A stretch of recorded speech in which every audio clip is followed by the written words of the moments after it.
And it's very important that he is a man. If he becomes a god, you'll hang him on the wall and… So it is not just another temple, it's a resurrection of India's spirit, but only 150 invites are…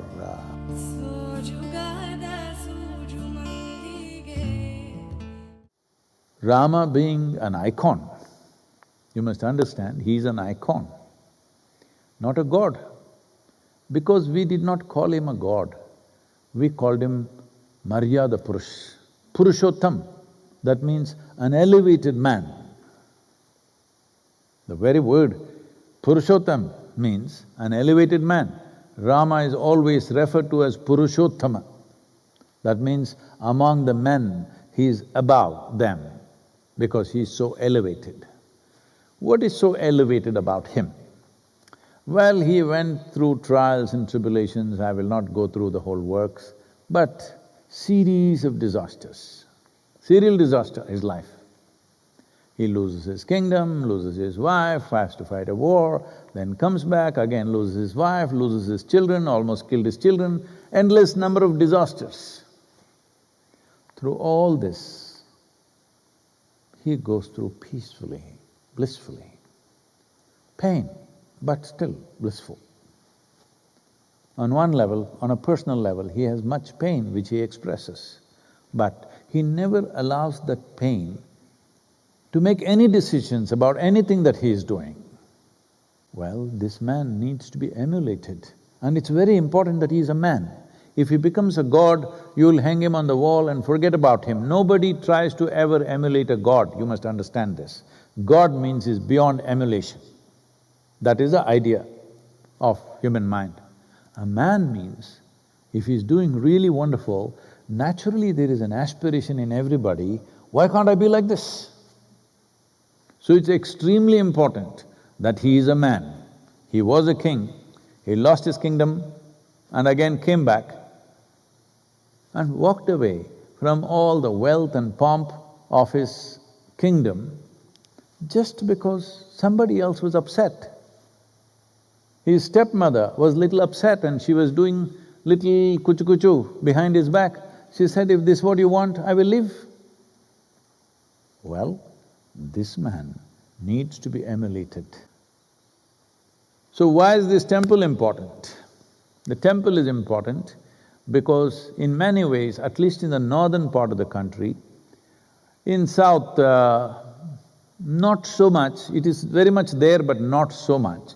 But in the north, Rama is their spirit. And 500 years ago, when foreign invaders from Turkey and some from Mongolia later on, they came and they systematically went about destroying all the temples, which were ancient temples built long time ago, which was the fundamental force for that society, and put up whatever they wanted to put up hurriedly on top of it. This dispute has been raging. This dispute has been in the court for, I think, if I'm correct, about 135 years since the British era. It has been in the court and going on and on and on.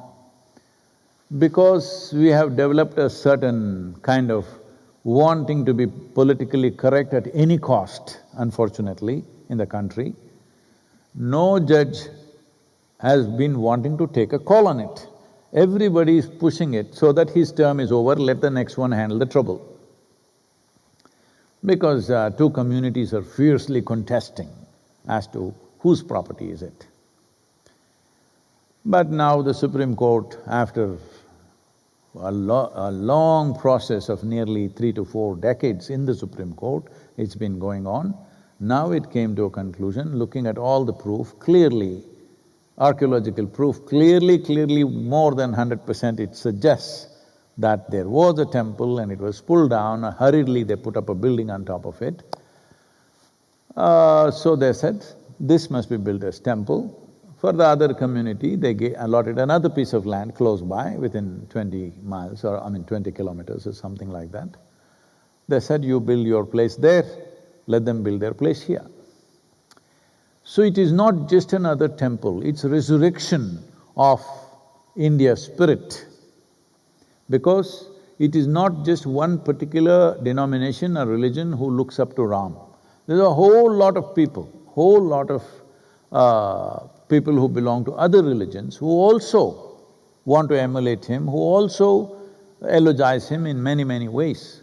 So in many ways, Ramayana, the story of Ram, has been so much a part of Indian ethos.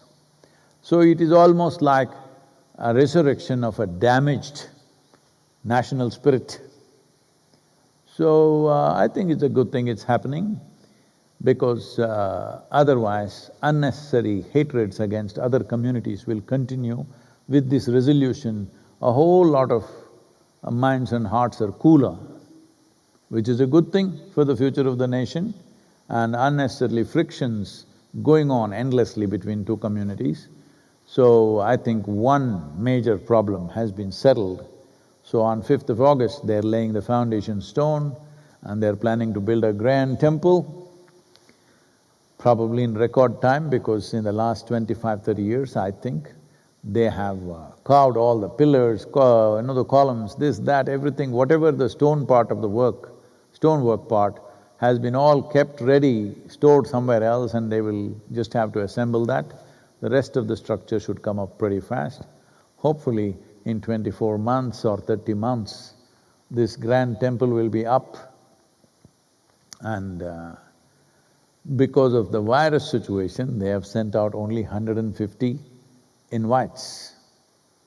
Otherwise, probably 10 million people would be there, 10 to 12 million people would be there for this opening of the temple or even foundation laying, but only 150 invites are sent out.